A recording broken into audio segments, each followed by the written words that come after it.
রাম অবতার হলে তিনি সেই মানে পুরস্কার দেবেন। পুরস্কার দেবার তো একজন লোক চাই, তাই সেই রাম পুরস্কার দেবেন। তার জন্য অপেক্ষা করছে কত ভক্তগণ, সাধনা করে বসে আছে। তারা রামের হাত থেকে পুরস্কার গ্রহণ করবে, তবে তারা ধন্য হবে। যুগ যুগ ধরে বসে আছে। আবার অনেকে অভিশপ্ত হয়ে পড়ে আছে, সেই রাম আসবে উদ্ধারকারী, তিনি উদ্ধার করতে। কত অভিশপ্তরা, যেমন অহল্যা, যেমন সেই কবন্দ রাক্ষস, যেমন সরভঙ্গ মুনি। রামায়ণ ঘাটলে বোঝা যাবে রাক্ষস বিরাট এরা অভিশপ্ত হয়ে মর্তলোকে এসেছিল। আবার সেই মহিরাবণ, গুহক চণ্ডাল, এরা সব অভিশপ্ত জীবন। আবার রাবণ, রাবণ কুম্ভকর্ণ জয় বিজয় ছিল। কেমন এই অভিশপ্তদের উদ্ধার করার জন্য সেই রাম, যারা সাধনায় সিদ্ধি লাভ করেছেন পুরস্কৃত করবেন সেই রাম। আবার যারা অনার্যতে মানে যারা নিপীড়িত, যারা ভক্তগণ, যারা অনার্যর হাতে পুজো পাঠ করতে পারছে না, যাগযজ্ঞ করতে পারছে না, তাদেরকেও পরিত্রাণের জন্য সেই রাম। এ ধরনের অনেক উদাহরণ আছে রামায়ণে। 1 মাস পাঁশকুড়াতে রাম মন্দিরে 1 মাস রামায়ণ গান, আদি থেকে অন্ত পর্যন্ত রামচন্দ্র কৃপা করে আমাকে দিয়ে 1 মাস করিয়েছিলেন গান। সেখানে অনেক কথা, অনেক তথ্য সব জানা গেছে। কি রকম তথ্য রামচন্দ্র কি দিয়েছেন আমাদের, বা কি বাকি আছে, শুনলে চমকে যাবে। তাহলে ঘরে ঘরে রাম পুজো শুরু হয়ে যাবে, রামায়ণ শুরু হয়ে যাবে। রামায়ণে এত কিছু সব বস্তু সব গোছানো আছে। আপনারা রামায়ণটা পড়বেন ভালো করে, খুব ভালো লাগবে। শুধু হিন্দু বলে কথা নয়, সমস্ত সম্প্রদায়ের মানুষের জন্য রামায়ণ, তার জন্য মহাকাব্য।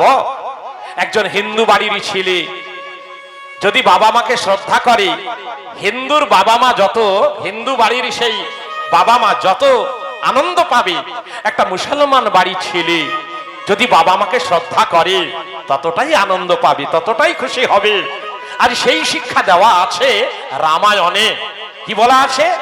কোনো কাজে যদি বেরিয়ে যেতে হয়, আদি গুরু পিতা মাতা তাদেরকে প্রণাম করে সেলাম জানিয়ে শুভ কাজে যাবে, শুভ কাজ সফল হয়ে যাবে। তাহলে সমস্ত জাতির জন্য রামায়ণ, সমস্ত সম্প্রদায়ের জন্য রামায়ণ। কোনো অবহেলার কোনো জায়গা নেই এই রামায়ণ। যারা পড়ে না, যারা জানে না, অযথা রামায়ণকে ঘৃণা করে, রামকে ঘৃণা করে, এটা ঘৃণার বস্তু নয়। সারা ভারত কেন, সারা বিশ্বে সমাদৃত সেই রামায়ণ। তাহলে যেটুকু আমি সময় পেয়েছি, কিছুটা সময় হলেও আপনাদের কিছুটা বলবো, একটু আমার প্রতি ধ্যান দেবেন। অনেক কীর্তন শুনেছেন, আরো শুনবেন, কিন্তু সুবল বাবা একবার, কীর্তন বারবার, সুবল বাবার রামায়ণ একবার। তা যেটুকু শুনবেন একটু মন দিয়ে শুনবেন বাবা। যারা দূরদর্শনে বাড়িতে বসে শুনছেন তারাও মন দিয়ে শুনবেন। আর যদি ফেল করেন, ইউটিউব চ্যানেল আছে বিজ্ঞানের যুগে, সুবল চন্দ্র দাস রামায়ণ গান, ইউটিউব চ্যানেল মানলেই বেরিয়ে আসবে। এই যে বাবারা এখানে ক্যামেরা নিয়ে বসে আছে, তাদের ইউটিউব চ্যানেল আছে, আমার ইউটিউব চ্যানেল আছে, কত জায়গায় ধরা আছে বিজ্ঞানের যুগে। কোন রকম মানে মিস করবে না, পাবেন একবারে। তাহলে চলে রামচন্দ্র বনবাস লীলা, রাবণকে নিধন করে সীতামাকে উদ্ধার করেছিলেন। আবার পথে অভিশপ্ত গুহক চণ্ডাল, চণ্ডাল কুলে জন্মেছে, তাই অবহেলিত লাঞ্ছিত, অবহেলিত লাঞ্ছিতদের আগে তাদের কাছে গিয়েছেন, তাদের কথা শুনেছেন, তাদের হাতে ভোজন করেছেন সেই রাম। আজকাল যদি দুদিন আমরা বৈষ্ণব হয়ে যাই, মালা তিলক ধারণ করে বাপ মার সেবা ছেড়ে দিয়ে আমরা তীর্থে গিয়ে আশ্রয় নিই বউকে নিয়ে, বাবা মা কি করে না একটুকু মাছ খেতে ভালোবাসে, ওকে ত্যাগ করো, আমরা পালিয়ে যাই, চলো, ওদের সেবা করা চলবে না, ওরা মহাপাপী। এ ধরনের আচরণ কেউ করবেন না, কোথাও পাবেন না গোবিন্দকে, গ্যারান্টি দিয়ে বলতে পারি। কিন্তু গ্যারান্টি আছে যদি মা বাবার কেউ সেবা করে। আপনি তিলক ধারণ করো, আপনি আপনার খাবারটা ওটা খাবেন না, নতুন করে রান্না করুন, খান, মা বাবা যা খেতে চায় খেতে দিন, খেতে দিন, তাদের মনে আনন্দ দিন, দেখবেন। আর না হলে শাস্ত্র মিথ্যা হয়ে যাবে। পিতা স্বর্গ পিতা ধর্ম পিতা হি পরমন্তপ পিতরি প্রীতিমাপন্নে প্রিয়ন্তে সর্বদেবতা জননী জন্ম ভবিষ্য স্বর্গাদপি গরীয়সী।